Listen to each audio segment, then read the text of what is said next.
pasado, podcast del Núcleo de Historia Reciente de la Escuela IDAES UNSAM.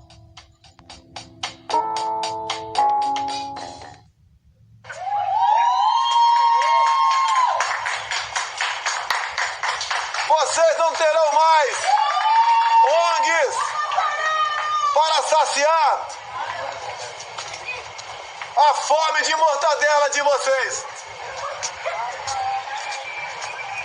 Será uma limpeza nunca visto na história do Brasil. Vagabundo vai ter que trabalhar, vai deixar de fazer demagogia junto ao povo brasileiro.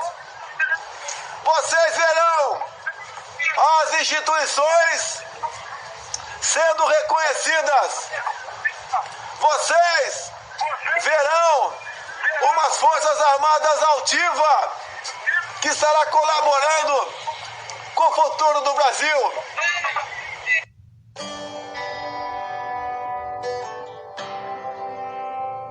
El 21 de octubre de 2018, durante la segunda vuelta de las últimas elecciones presidenciales que se celebraron en Brasil, Jair Bolsonaro hizo una declaración electoral que se conoció como el discurso da Ponta da Praia. Desde Río de Janeiro, Bolsonaro entró en directo a través de una gran pantalla en la abarrotada Avenida Paulista, la más conocida avenida financiera de São Paulo, con un teléfono móvil en la mano. Cabe decir que Ponta da Praia es una referencia explícita de Bolsonaro a un lugar clandestino en Río de Janeiro que fue utilizado por las Fuerzas Armadas para realizar interrogatorios, torturas y ejecuciones de personas durante la dictadura militar que tuvo lugar entre 1964 y 85. Como se escucha en el audio anterior, para Bolsonaro, las Fuerzas Armadas deben volver a tener un papel importante en la política brasileña. También es importante señalar que la elección de Bolsonaro estuvo marcado por un discurso contra la corrupción. Un discurso que fue crucial para el derrocamiento de Dilma Rousseff y el encarcelamiento de Lula, ambos de los partidos dos trabajadores. En la memoria social del Brasil actual, la actuación de las Fuerzas Armadas durante la dictadura ha llegado a legitimarse en el gobierno de Bolsonaro. En este episodio, vamos a ver cómo fue posible llegar a este momento, cuáles fueron las batallas de la memoria construidas durante la transición a la democracia en Brasil y qué pasó con esta memoria en la llamada Nueva República.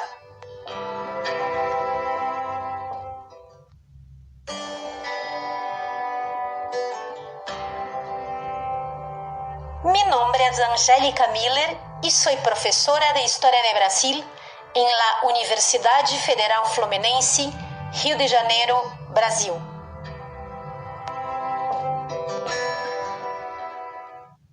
É necessário que não se façam confusões.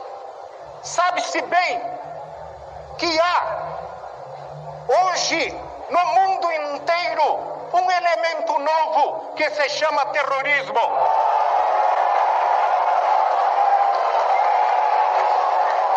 Não aqui no Brasil apenas, mas no mundo inteiro, desafiando as democracias, infernando a vida das nações. E este governo, que hoje, ainda há pouco, falava na existência de terrorismo, ele se esquece que terrorismo político só se caracteriza quando o regime é democrático, quando, ao contrário do que ocorria aqui no país, se sufocaram todas as liberdades.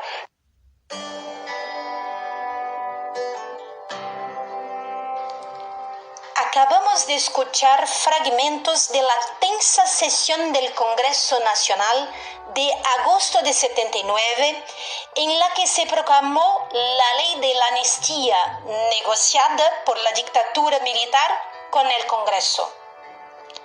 Esta sesión tuvo lugar bajo el gobierno del general Figueiredo. La primera voz es del diputado Sampaio del oficialismo, que pronuncia un discurso contra el terrorismo rojo mundial. La segunda voz es del senador Marcos Freire, de la oposición, que dice que el país vive bajo un sistema no democrático y que los ciudadanos brasileños sufrieron el terrorismo de Estado. La ley aprobada entonces anistiaba a quienes habían cometido delitos políticos comunes, pero no a los considerados terroristas, y también a quienes cometieron delitos conexos. En otras palabras, la ley permitía la liberación de cargos de los militares y civiles que participaron en la represión.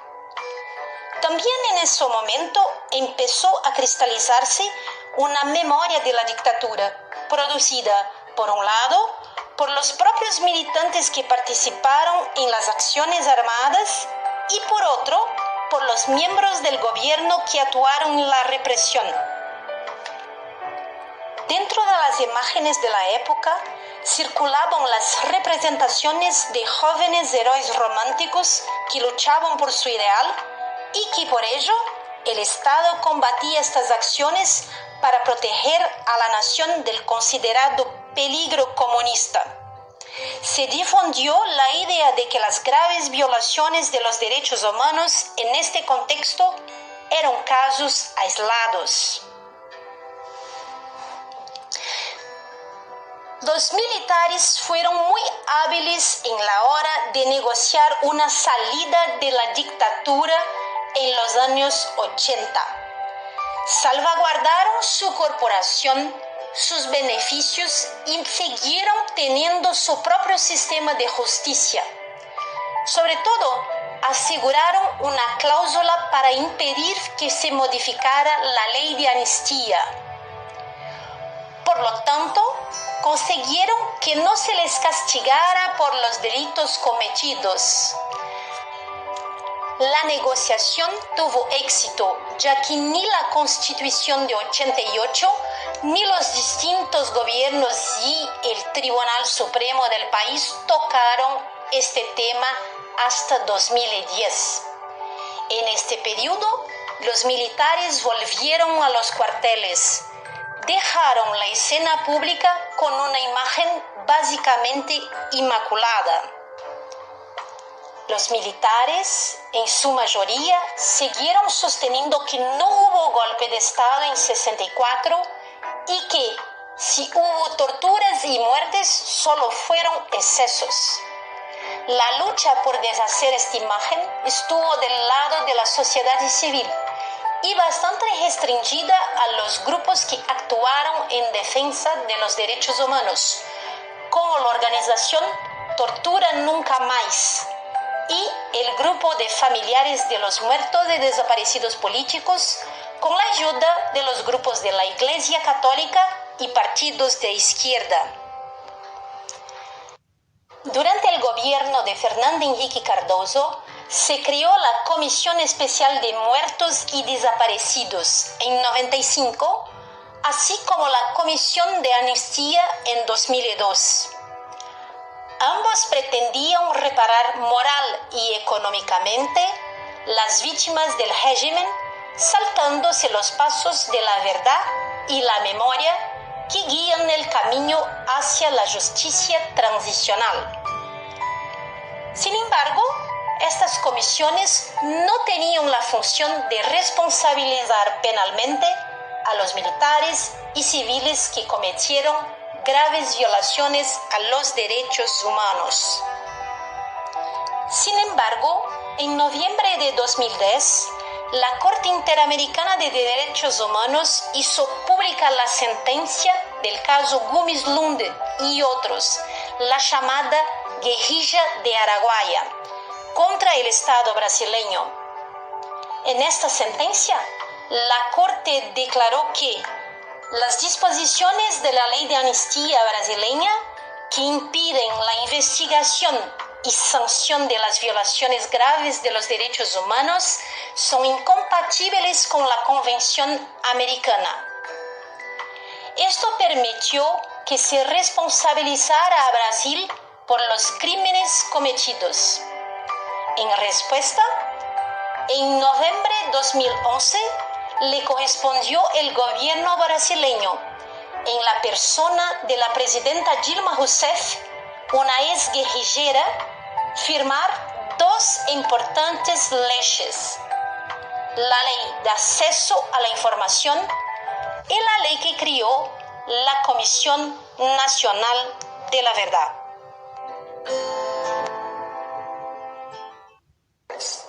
A desinformação não ajuda a apaziguar, apenas facilita o trânsito da intolerância. A sombra e a mentira não são capazes de promover a concórdia. O Brasil merece a verdade. As novas gerações merecem a verdade. E, sobretudo, merecem a verdade factual aqueles que perderam amigos e parentes e que continuam sofrendo, como se eles morressem de novo e sempre, a cada dia.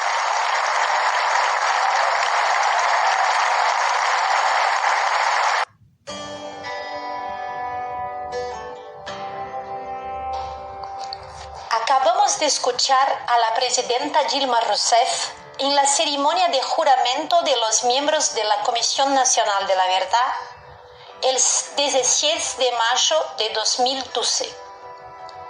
En la fase previa al establecimiento de la ley que creó la Comisión, su marco temporal fue ampliamente discutido, especialmente en el seno del Congreso Nacional. El debate incluyó la participación enfática de las Fuerzas Armadas para que el período trabajado por la Comisión no se limitara a la dictadura militar. Por eso, el Congreso estableció como objeto de investigación el periodo comprendido entre el 18 de septiembre de 46 y el 5 de octubre de 88, fechas en las que se promulgaron dos de nuestras constituciones.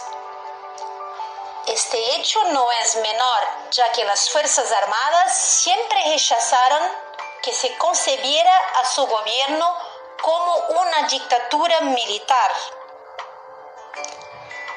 Las guerras de la memoria que se inscribieron a partir de la presencia de la Comisión abrieron la posibilidad de un aumento del negacionismo y del revisionismo en relación con el periodo de la última dictadura y acercaron a estos actores militares a la burocracia civil. Así lo señalaron algunos actores como el diputado Harold de Oliveira, quien en una sesión de la Cámara en diciembre de 2014 afirmó desde el recinto que la malograda Comisión Nacional de la Verdad elaboró un documento lleno de parcialidad y revanchismo. 2 años después, en la apertura del proceso de impeachment contra la presidenta Dilma Rousseff, el entonces diputado federal, capitán de la reserva Jair Bolsonaro, dio su voto a favor del proceso, haciendo un homenaje público al coronel Brilhante Ustra, torturador de Dilma. Sin embargo, el diputado no sufrió ninguna condena.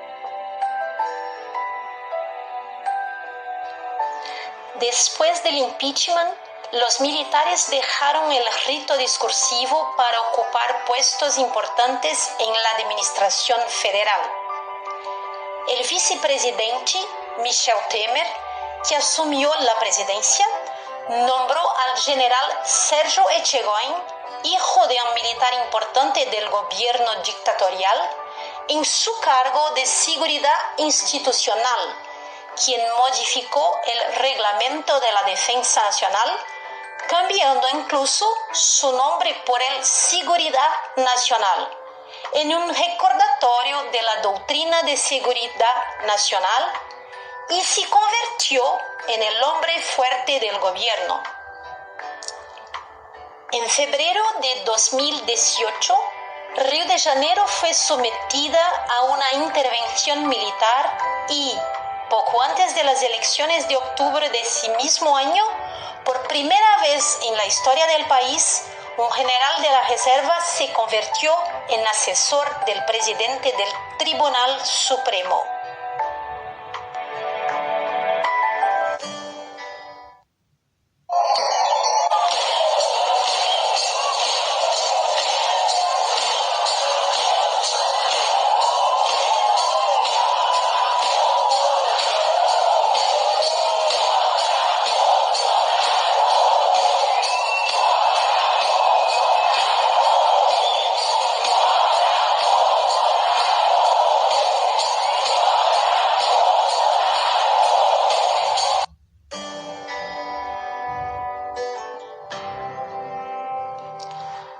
Acabamos de escuchar una manifestación espontánea de miles de personas durante un concierto de Titãs, un importante grupo de rock brasileño. El concierto tuvo lugar el 14 de mayo de 2022. Hoy, cuando abrimos periódicos, vemos programas en la televisión, accedemos a las redes sociales y a los más diversos medios digitales, es muy común ver el actual gobierno de Jair Bolsonaro, elegido en 2018, asociado a las Fuerzas Armadas brasileñas. No es para menos. Buena parte de los ministros del gobierno de Bolsonaro son militares. El vicepresidente es militar y ellos ocupan más de 7.000 puestos en el gobierno. El lema del presidente Brasil por encima de todos, Dios por encima de todo, aparece como una remisión directa a la dictadura militar. Hoy es posible identificar a los militares como participantes del impeachment que fue perpetrado contra la presidenta Dilma. Ya estamos acostumbrados nuevamente a que los militares estén en el centro de la vida política nacional. Pero hace menos de 10 años, los militares parecían tener una participación muy discreta en la vida pública del país. Tras el proceso de redemocratización, que tuvo lugar a mediados de los 80, muchos pensaron que habían vuelto a los cuarteles. Pero la historia no fue exactamente así. Tanto que hoy vemos a los partidarios de Bolsonaro defendiendo en las calles la vuelta a la dictadura, la intervención militar, el cierre del Congreso. Es cierto que estos grupos no son mayoritarios, pero son un cuerpo organizado y persistente que cuenta con la simpatía del gobierno actual y que por eso ha crecido en los últimos años. Antes de Bolsonaro, estas referencias nostálgicas en relación con la dictadura militar parecían no tener más lugar en la vida política de Brasil. La dictadura militar es una herida abierta. Desde el impeachment hemos asistido a una reconfiguración del escenario político del país. El crecimiento de una extrema derecha, una nostalgia por los años dorados de la dictadura brasileña, un ataque sistemático a la enseñanza de la historia de la dictadura y a la producción historiográfica del periodo. Este escenario se reforzó cada vez más desde enero de 2019, cuando Bolsonaro asumió la presidencia de la República con Lula aún en prisión. El entonces ministro de Educación, Ricardo Vélez Rodríguez, y Bolsonaro declararon que el país debería celebrar la Revolución de 64 y que el gobierno debería revisar los libros de texto de historia diciendo la verdad sobre el 64. El gobierno de Bolsonaro y gran parte de sus partidarios refutan de esta manera las proposiciones defendidas por la Comisión, por las organizaciones que luchan por los derechos humanos y la justicia social, y por la gran mayoría de la sociedad brasileña que desea vivir en democracia. Por eso, en el presente es cada vez más urgente recordar: dictadura nunca más.